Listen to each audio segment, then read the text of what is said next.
أشرقت نفسي بنور من فؤادي. نحمده ونصلي على رسوله الكريم، أما بعد، فأعوذ بالله من الشيطان الرجيم. بسم الله الرحمن الرحيم. ثم نبتهل فنجعل لعنة الله على الكاذبين. صدق الله العظيم. السلام عليكم ورحمة الله وبركاته. Yesterday was the 1st of April, which is also commonly nowadays known as April Fool's Day. Now, this April Fool's Day has a lot of narrations regarding the history behind it. Why did it occur, and what was the basis behind it? So, not going into deep regarding that, but regarding what happens on this day. A person lies to another person through a joke, or he calls it a joke. So what happens? He fools a person through a lie. Now, what is the basis of lying? The reality of lying is a person does this through his tongue. Now let's look at the reality of the tongue in the light of Sharia. What does the Sharia say regarding the tongue? Well, let's look at the 5 pillars of Islam. Firstly, when a person reads namaz, then what does he do? He does qiraat, he does tasbih, and he reads at-tahiyyat, etc. Now, he cannot say any other word. He cannot say his own language. He cannot say his name. He cannot say anything else. If he does, what happens? His namaz breaks. From this, we can see the importance of a person safeguarding his tongue in namaz. Now, let's look at Sawm, fasting.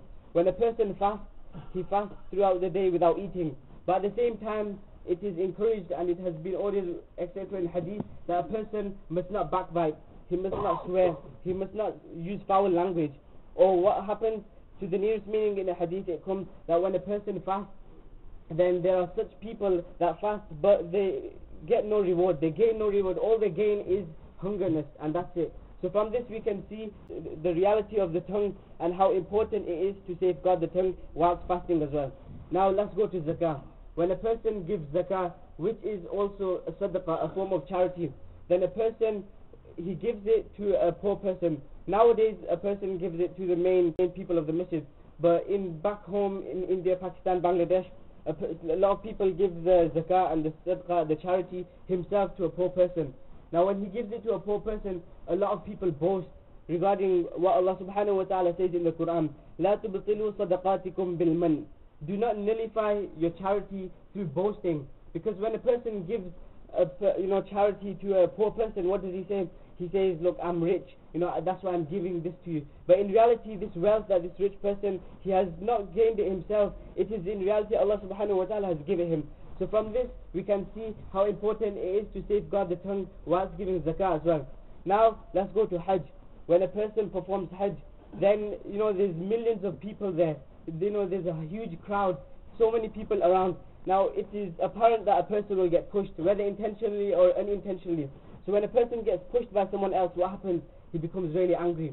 Then he uses his tongue. Then he starts swearing. He uses foul language. Allah subhanahu wa ta'ala says in the Quran, فَلَا رَفَثَ وَلَا فُسُوقَ وَلَا جِدَالَ فِي الْحَجِّ. Do not use foul language. Do not quarrel amongst each other when you are in Hajj. From this we can see the importance of a person safeguarding his tongue whilst in Hajj. Now the kalima. When a person says the kalima, he says there is no God but Allah and Muhammad Rasulullah sallallahu alaihi wasallam is Allah's messenger.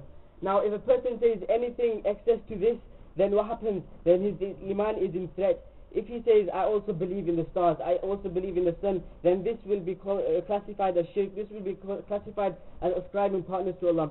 So we can see how important it is to safeguard the tongue whilst saying the kalma and testifying in shahada.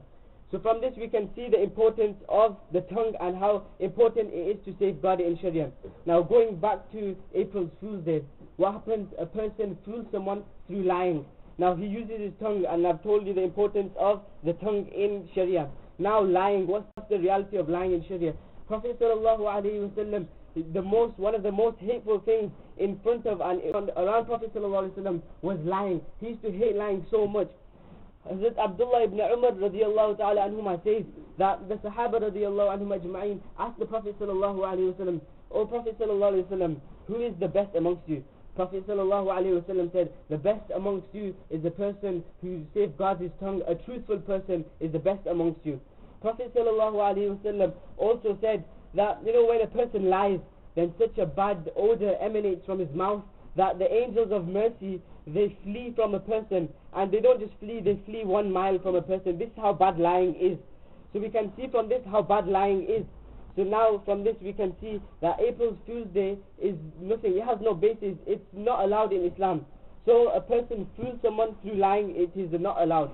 Now a person might ask the question, but it is a joke, so why can we not do it? Then Prophet ﷺ says in a hadith, إِيَّاكُمْ وَالْكِذْبِ, stay away from lying. فَإِنَّ الْكِذْبَ لَا يَصْلُحُ بِالْجَدِّ وَلَا بِالْهَزْلِ. Lying is not allowed whether a person is serious or whether a person is joking. And this is exactly what happens not just on April Fool's Day, but also nowadays. A person jokes now through lying. Through a person joking or lying through seriousness. The example of this is this teacher shouting a student saying, why did you do such a bad act? The student, even though he's done it, he says, no, I've not done it. This is lying in seriousness. Now lying in joking, an example of this is, I go to my friend, I take his phone off him without him knowing. And what does he say? He comes back to me and he says to me, he asks me, have you got my phone? I say, no, I haven't got it. And I take a day and I don't give it him. Then after a day I go back to him and I say to him, here's your phone, I was just joking with you. This was no joke, this was a lie. And this is what Prophet ﷺ stopped us from in hadith. He says, do not lie through joking as well. Now the question is, what is a joke then? How do we joke? So Prophet ﷺ himself joked. In the books of hadith, the chapter comes, Bab al-Mizah, which in Urdu is known as Khush Tab'i or Zarafat. When Prophet ﷺ joked, he never ever lied.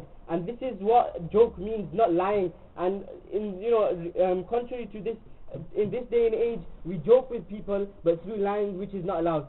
Now an example of this, once a Sahabi came to Prophet ﷺ, and he said to Prophet ﷺ, O Rasulullah ﷺ, can you give me a camel? I need to travel. So Prophet ﷺ said to this Sahabi, I will give you a camel, but I will give you the child of a camel. And in those days, and even in these days as well, a child of a camel, a baby camel, or even a baby horse is not compatible for a person to travel on, because this baby horse or baby camel cannot take the weight of a human. So Prophet ﷺ said to this Sahabi, I will give you a child of a camel. So this Sahabi radiallahu anhu, he was a bit shocked, thinking, what is Prophet ﷺ saying? So he said to Prophet ﷺ, O Prophet ﷺ, what do you mean, how can I travel on the child of a camel? So Prophet ﷺ said, every being is a child of its mother. So the Prophet ﷺ, what he said was true, that no matter how old a person is, he in reality is a child of his mother. So he can be 60, 70, but he is a child of his mother. And that's what Prophet ﷺ was indicating in this hadith. So we can see that Prophet ﷺ, when he used to joke, it used to have a meaning behind it. It even had information which will help us and teach us something as well. And it also used to be a joke through telling the truth and not lying. So may Allah subhanahu wa ta'ala give us the ability to joke in the proper manner. May Allah subhanahu wa ta'ala give us the ability to stay away from lying.